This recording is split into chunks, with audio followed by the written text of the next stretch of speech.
Blue Lagoon Malta is often described as having some of the most turquoise water in all of Europe, and in photos, it almost looks like a tropical paradise in the middle of the Mediterranean. But when I arrived here at around 3 p.m., I was honestly shocked by what I saw. The lagoon was completely packed with speedboats, massive tour ferries, and thousands of people all trying to swim in the same small area of water. So the big question is Blue Lagoon Malta actually worth visiting, or has this famous spot become too crowded to enjoy? Blue Lagoon is located on the tiny island of Comino, right between Malta and Gozo in the Mediterranean Sea. Even though Comino is one of the smallest islands in the Maltese archipelago, it has become world famous because of the incredible turquoise water you'll find here. Every summer, thousands of visitors come to this lagoon to swim, snorkel, and see one of the most photographed places in Malta with their own eyes.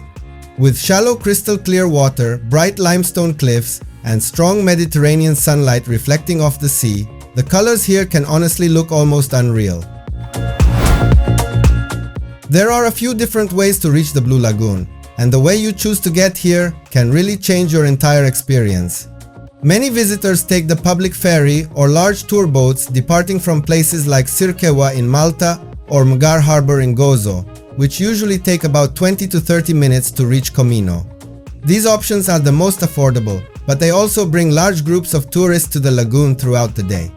Another popular option is joining a boat tour that circles Comino Island and stops at caves and swimming spots along the coastline.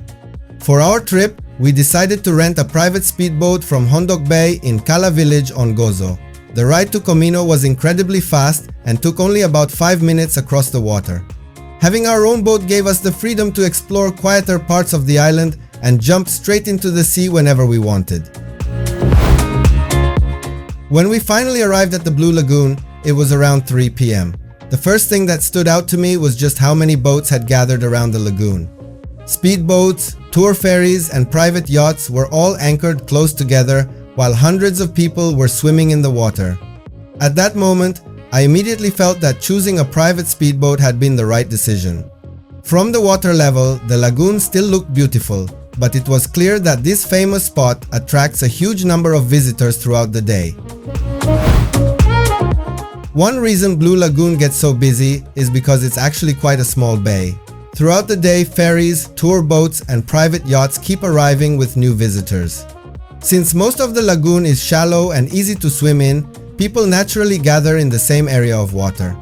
Many visitors also sit along the rocky shoreline because there are only limited places to relax around the lagoon. As a result, the area can start to feel surprisingly full, especially during the busiest hours of the day.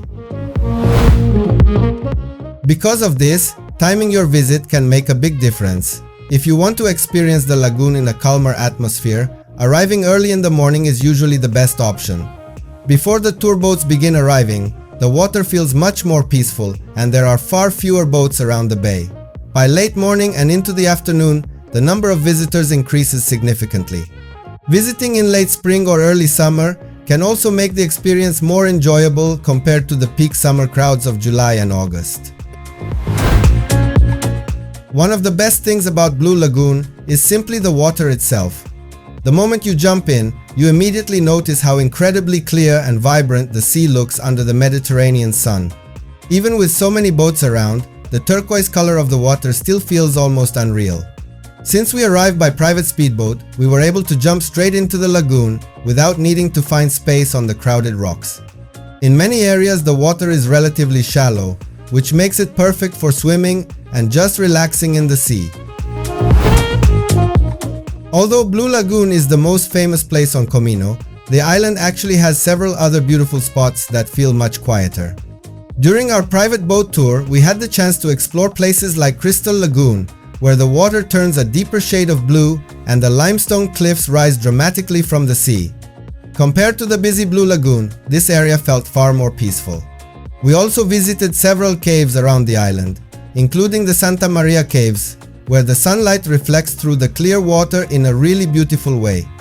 Exploring these hidden corners of Comino made the experience feel much more special and showed us a completely different side of the island. If you get hungry while spending time at Blue Lagoon, you'll find several small food and drink stands set up along the rocks near the lagoon.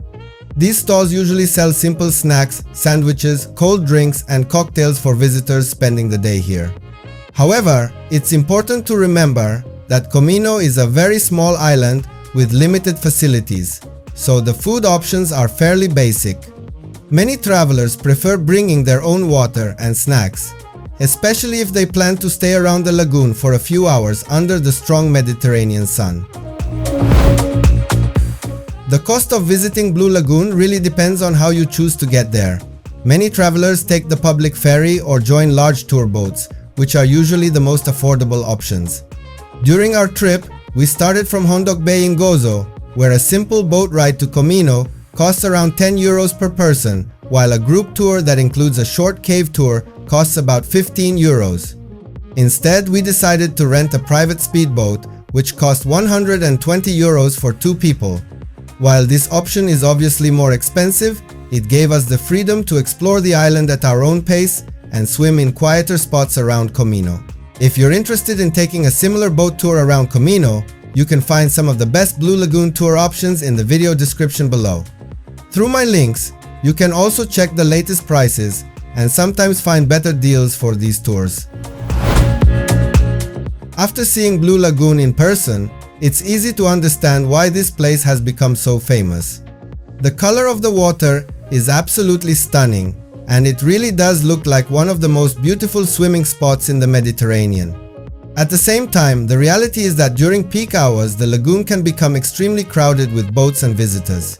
If you come prepared and know what to expect, it can still be a really enjoyable experience. For me personally, it was definitely worth seeing once, even though it's probably not a place I would feel the need to visit again. One thing many visitors don't realize before coming to Blue Lagoon is that there are very few facilities around the lagoon.